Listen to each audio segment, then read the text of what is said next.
Hello and welcome to the Wraith YouTube channel. My name's Deke, and today I'm going to be doing a Tier 8 Delve, the Underkeep.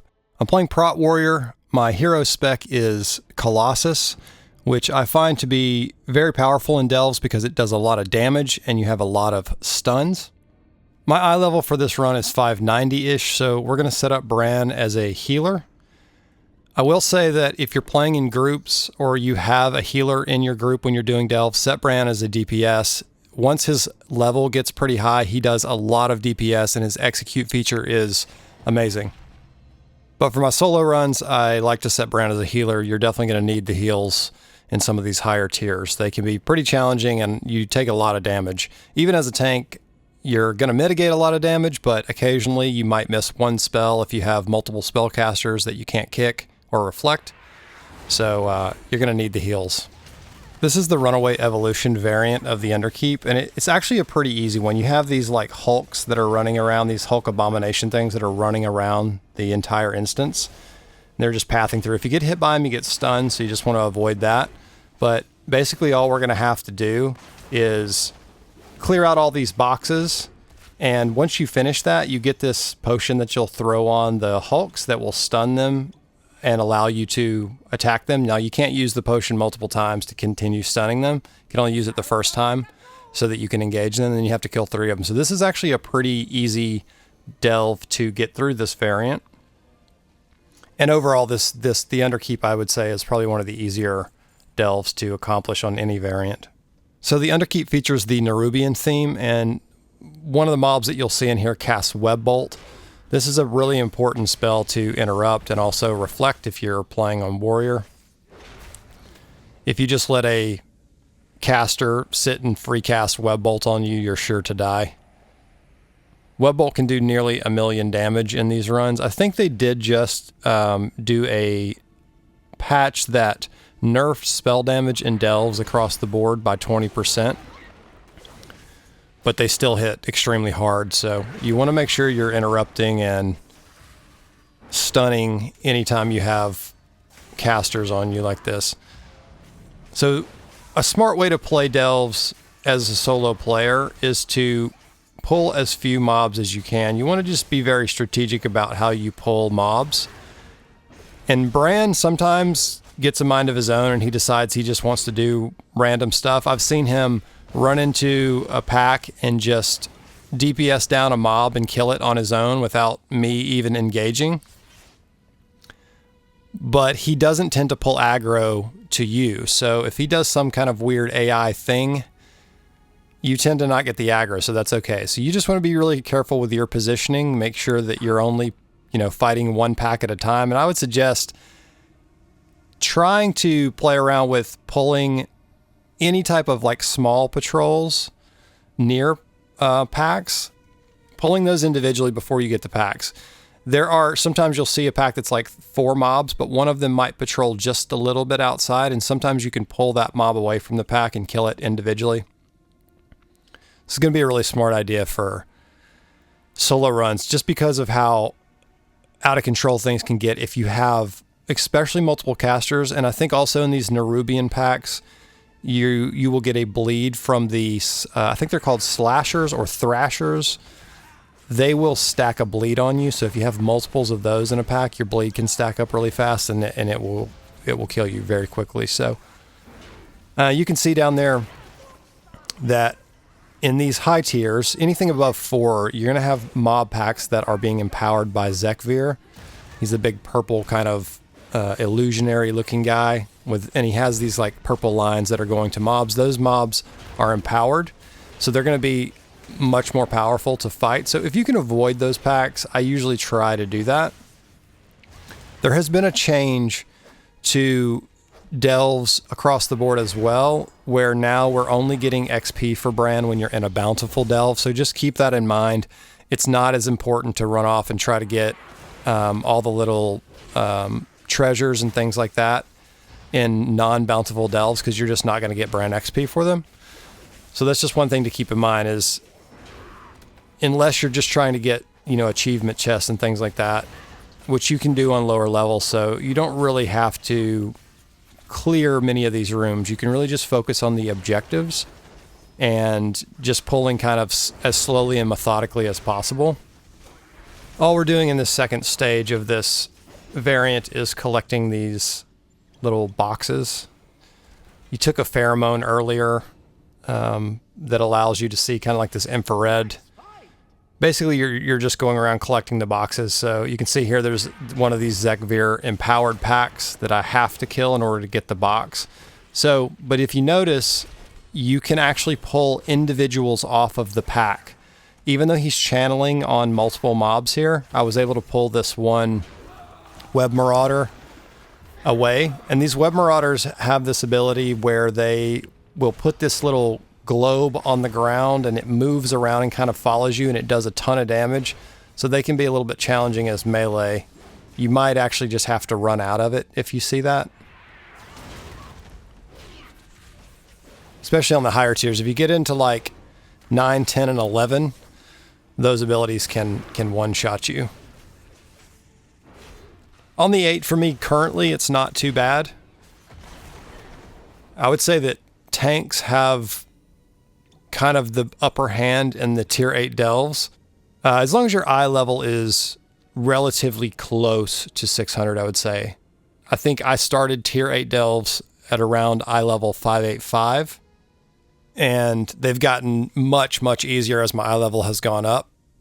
But again, you still have to be playing pretty optimally. You need to be, interrupting and stunning on cooldown, basically, on key spells, and you need to be pulling smartly. You can't just run in here and pull everything.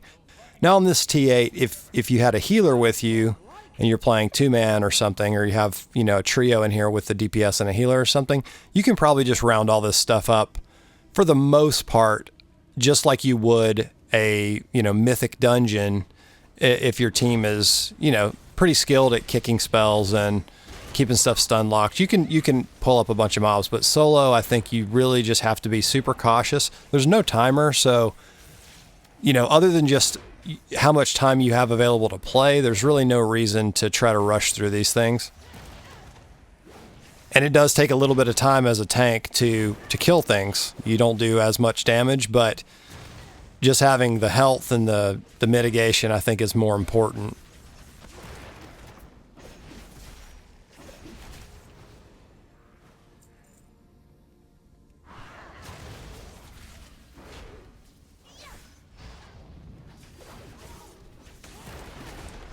And sometimes, just knowing my own limits, I will spend more of my rage on damage skills than I will spend on mitigation. I don't think in this particular run, I'm using a setup where I can necessarily have permanent shield block up, but that's not really necessary. I like to have shield block up, obviously, but sometimes I'll spend my rage on overpower or execute and just tank the damage, because I know I've got a healer in Brann, and I'd rather just get the mobs killed, and I'm not worried about dying, right? On boss fights and maybe elite pulls, I would swap that mentality. I would make sure that I have my mitigation up 100% of the time, as much as I can at least, and I would just DPS them a little slower. You can see I got hit by the Hulk there, and it just stuns you. I think you take a little damage. Even on this tier 8, it didn't do that much damage to me. One thing you might notice is I have this debuff on me that has 7 stacks over on the right-hand side of the screen there. And you can see if you look at my health bar, it's got these little lines. So what that is it is a relic that you find that you can assign to Brann. And the way you get that relic is from encountering Zekvir randomly in a delve. I believe he only spawns in 8 to 11. I could be wrong, and he might spawn in the lower levels, but I've never seen him in the lower levels. I've only seen him in 8+. And you really want to encounter Zekvir. I mean, it's a random chance that he spawns, but you fight him, and I believe even if you die to him, he still drops, I think, like a piece of his shell or something that you can loot.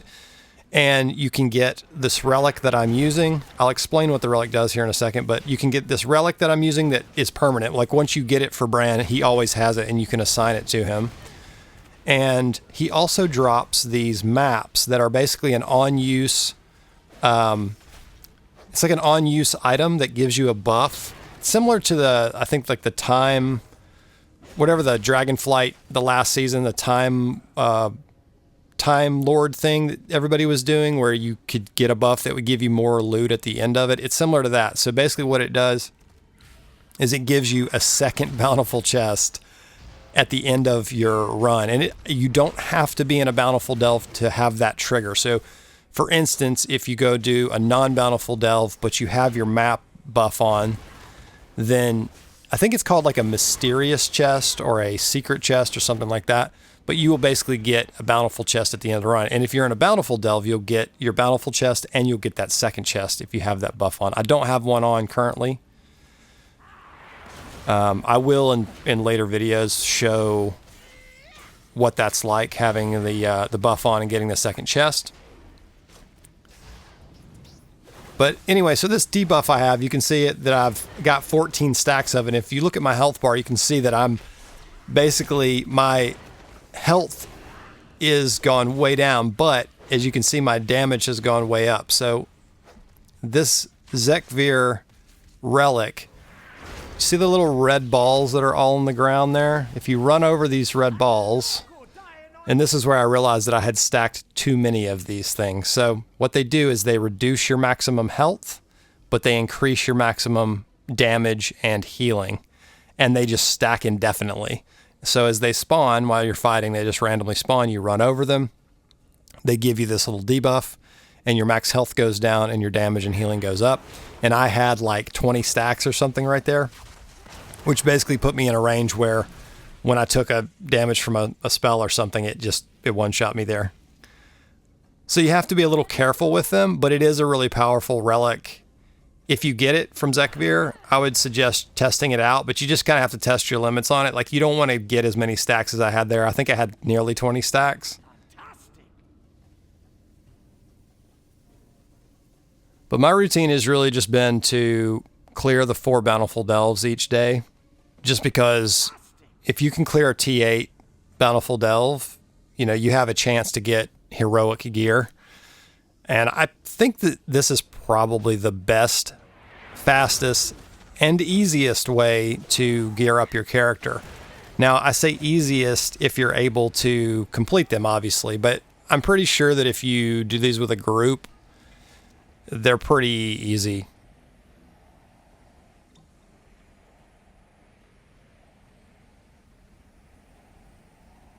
I've done everything solo. I've done every single delve on tier 8 solo, but I've been playing with a healer doing just 2-player, so healer tank, and we've just been clearing them.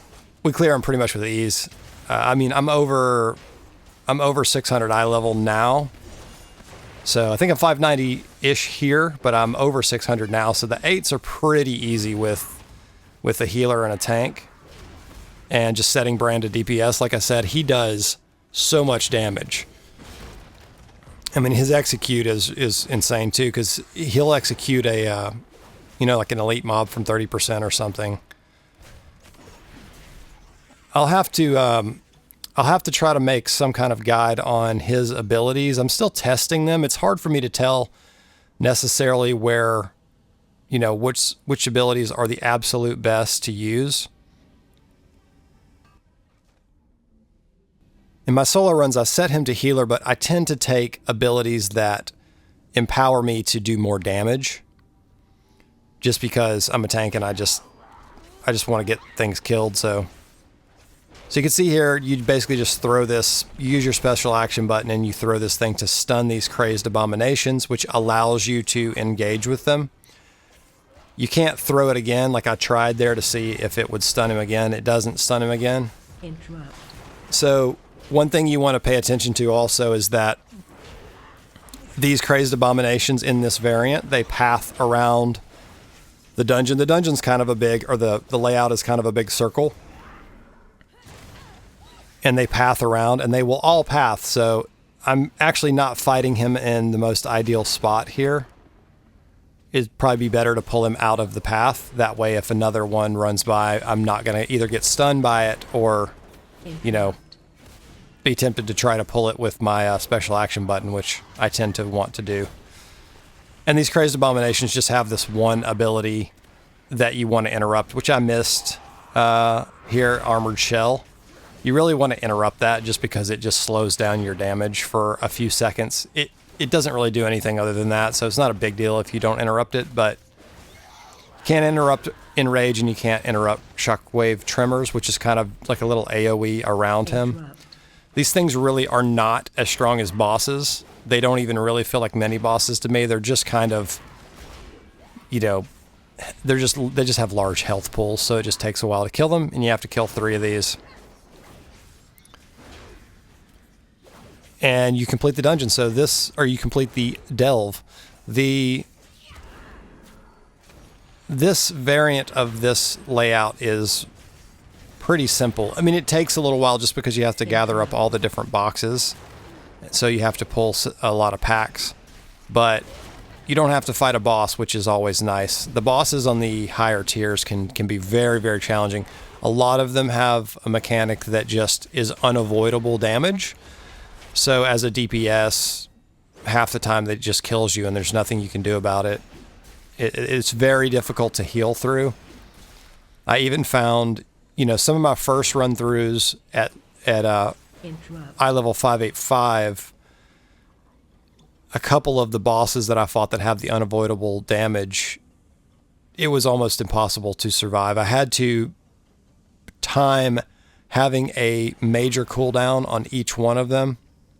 And with Warrior, you don't have a lot of self-healing, so it's just very important to strategically place your Brann potions. I say place, like he throws them down.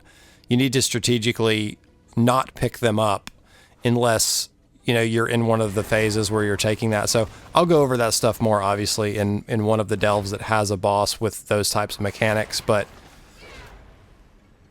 you know, in this variant of this delve, I don't pay that much attention to Brann's potions and stuff. It's just not that challenging for me currently.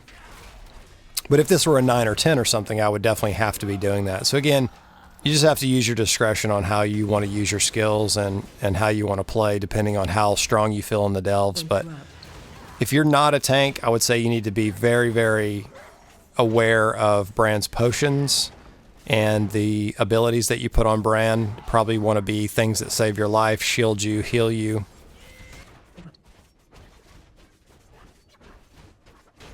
Fighting these things with all this super health tends to be a little bit boring with Prot Warrior, but it's just kind of the price you pay for being so powerful in these delves in the first place. You just kind of have to be patient in fighting these. And I mean, you can see when I keep up shield block and ignore pain, I don't really take much damage from these things at all. So I will tend to try to spend a lot of my rage on damaging abilities. You can see how they're pathing around there, so I just have this guy pulled a little bit out of the path to fight him.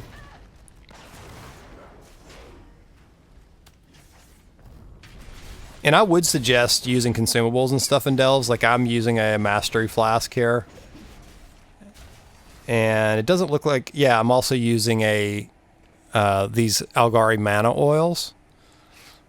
So you can kind of empower your damage that way a little bit. There's a lot of ways to buff yourself in this expansion, which is pretty cool. So I would suggest using consumables in these if you're struggling, or if you're, you know, pushing solo for sure. Even if you're not struggling, I would suggest that solo.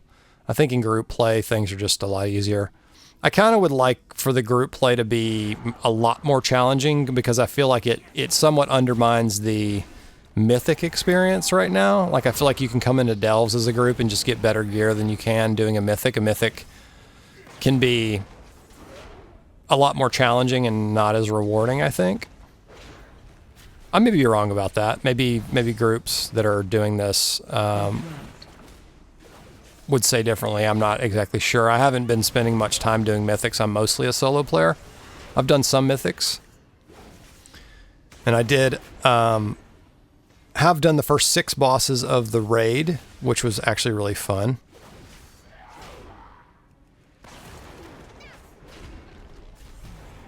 I mean, I've actually been really happy with all the content in this expansion. I've found it to be interesting. I think as someone who's played a whole lot of the game since early access, you know, it did feel like, oh man, you know, there's not a lot to do, you know, in early access. And then when the game launched officially, you know, we were kind of so far ahead, it was like, oh, there's not a whole lot to do. But then when season 1, you know, day 1 launched, there was a lot to do.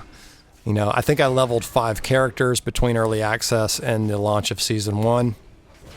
And that was a lot of fun. And I was trying to kind of playing all of them and keeping them all up and stuff. And then as soon as season 1 launched and there was just so much to do and so many things to work on, now I've scaled way back and I'm basically just focusing on my main character, which is my warrior. And then if I'm playing any alts, I'm just kind of doing, you know, a few things. I've done a few things to get some bountiful keys and stuff, but I haven't been focusing on delves or anything like that yet, even to try to gear my alts.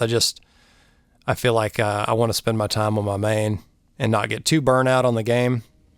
So now we're just looking for the treasure room, and you can see it highlighted on your map. You can't see mine because I play in widescreen and my capture is cropping the screen.